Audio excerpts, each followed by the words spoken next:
What's up, everybody? My name is Big Cam. Welcome back to another movie review. Today I am talking about 2009's Harry Potter and the Half-Blood Prince. Ooh.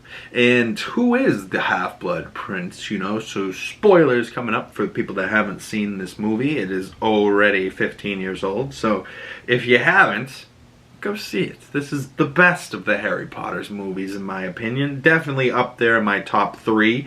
I think this one goes up there with Prisoner of Azkaban. Prisoner of Azkaban's definitely up in my top tier. But Half-Blood Prince, I remember the first time I saw it. I was probably 10. I saw it in theaters. And I think I went to saw it with my dad.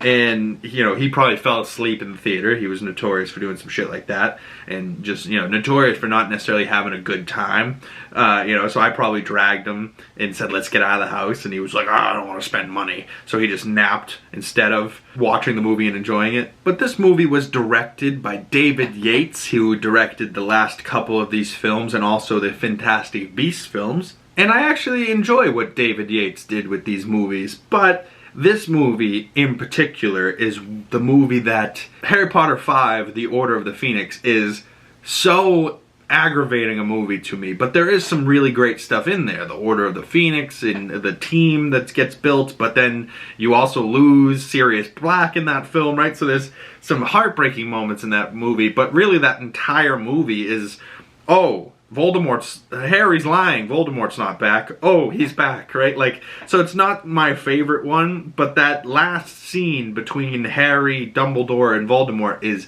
epic stuff.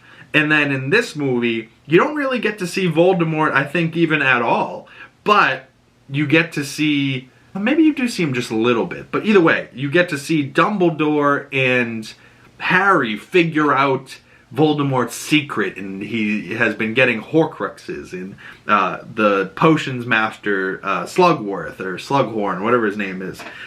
He is so funny. I really love that potions. Harry! Sa!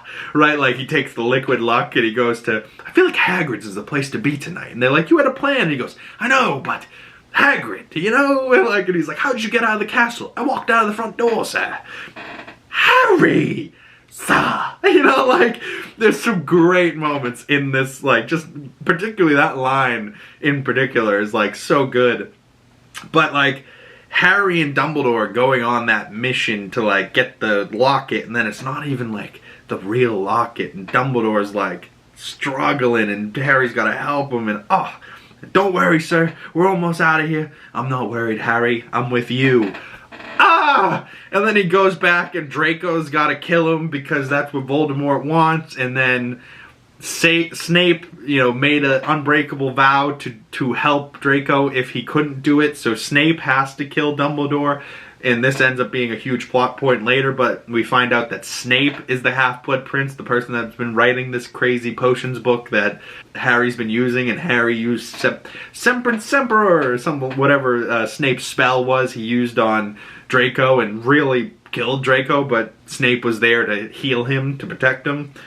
Ooh, like, tough movie, really. And Dumbledore dies, and honestly, I watched 2 hours and 10 minutes of this movie and then went to bed, and the next day finished the last 20 minutes. And I'm so glad I did, because the last 20 minutes of this movie made me cry so hard again, and I knew it was happening. But just like Dumbledore dies, and just how they all slowly raise their wands and just put a little light into the sky to get rid of the death mark, and it's like, oh, no, and Ginny walks up and hugs him to console him, and it's like, this is the first movie that Harry and Ginny kind of have some magic in love flowing, and Ron and Hermione are finally together kind of doing their thing.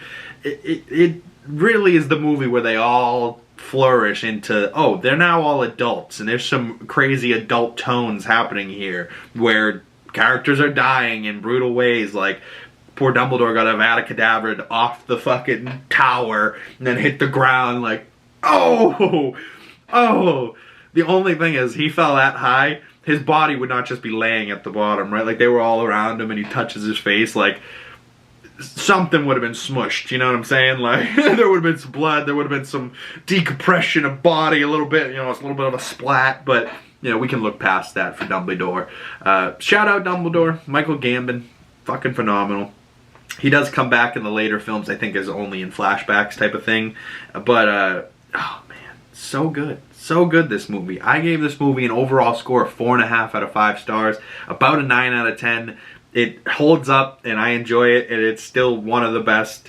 So stay tuned for next week. More movie reviews coming in. Weekly Nerdy News drops Monday, and there was some great videos that dropped over the weekend, some Lego sets that I built. So stay tuned for more movie reviews coming up. I know a Fantastic Beasts and Where to Find Them, the first movie with Eddie Redmayne, is going to be up on the channel soon, so go check out that movie review when it's out. And if you'd like to support the channel further, the best way to do that is by liking this video, subscribing if you're new, hitting that bell so you don't miss future movie reviews and future videos.